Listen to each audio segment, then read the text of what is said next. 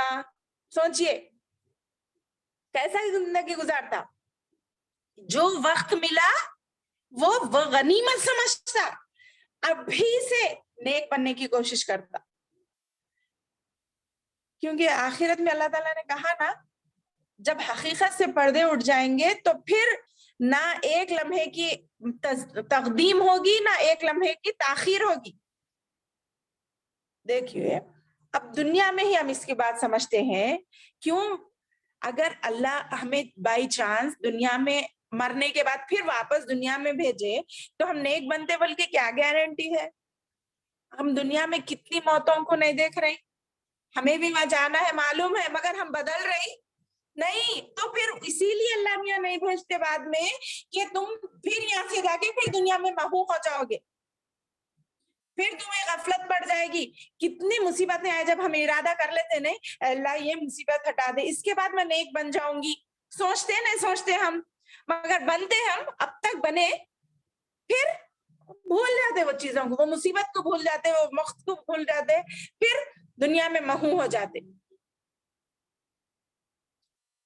تو ہم ایسا سمجھنا یہ ہماری زندگی کا آخری رمضان ہے, اور ہمیں پتا نہیں اب تک کرے سو کیا قبول ہوا. اب ہر لمحے کو ہم بہت ہی قیمتی جانے اور پوری آخری حد تک کوشش کرے کہ ہمارا نام جہنمیوں کی لسٹ سے ہٹ جائے اور جنت کے مستحق لوگوں میں داخل ہو جائے.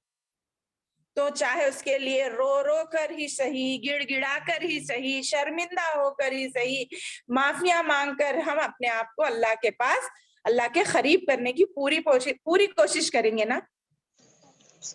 ایسی ہی سوچ رکھیں گے نا انشاءاللہ. ہم ایسی ہی سوچ میں, ایسی ہی چیزوں میں ہم اپنی فکر کریں گے, اور چھوٹی چھوٹی چیزوں کو بھی ہم اس میں یاد رکھیں گے, ایک لمحہ بھی بیکار نہیں کریں گے. دنیا میں تو ہم اپنی معمولی کئی دعوت میں گئے, اگر اجتماع میں گئے تو چپل کی حفاظت کرتے ہیں نا جی, دین کی حفاظت نہیں کریں گے کیا؟ سوچو, کیا دین اتنا بیکار ہے ہماری نظر میں؟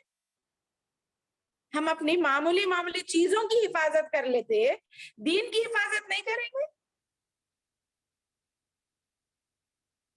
دین کو قیمتی نہیں بنائیں گے, حالانکہ اللہ کے پاس قیمتی کون ہے؟ ان اکرمکم عند اللہ اتقاکم. ہمارا نسب, ہماری خوبصورتی, ہماری تعلیم, یہ اللہ نہیں دیکھتے, ہمارا اندر کا چیز, ہم کتنا اللہ سے ڈر رہے ہیں.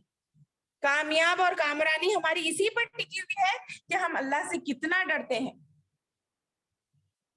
تو پھر اللہ بولے گا تم جتنا ڈرو گے وَأَوْفُوا بِعَهْدِي أُوفِي بِعَهْدِكُمْ, میں جو تم سے وعدہ لیا میری عبادت کا, میری بندگی کا, میرے احکامات کی پابندی کا, تم وہ کرو, پورا کرو اپنا وعدہ.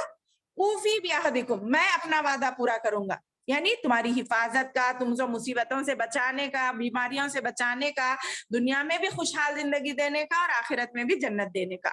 میں بھی اپنا وعدہ پورا کروں گا برابر. پہلے تم اپنا وعدہ تم پورا کرو. ہمارا معاملہ کیا ہے معلوم, ہم اللہ اپنا حصہ چھوڑ دیتے, اللہ کی طرف تو چیز کو ڈیمانڈ کرتے.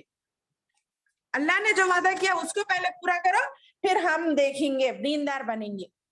ایسا نہیں ہوتا میری بہنوں, ہمیں ابھی ہوش کے ناخن لینے ہیں, غفلتوں سے اپنے آپ کو اٹھانا ہے, اور اس بار کے رمضان کو فائنلی رمضان جانے کے بعد ہم اپنے آپ میں مطمئن رہیں کہ ہاں ہم نے عبادت کی, جہاں تک ہو سکے ہم نے اس مہینے سے فائدہ اٹھایا.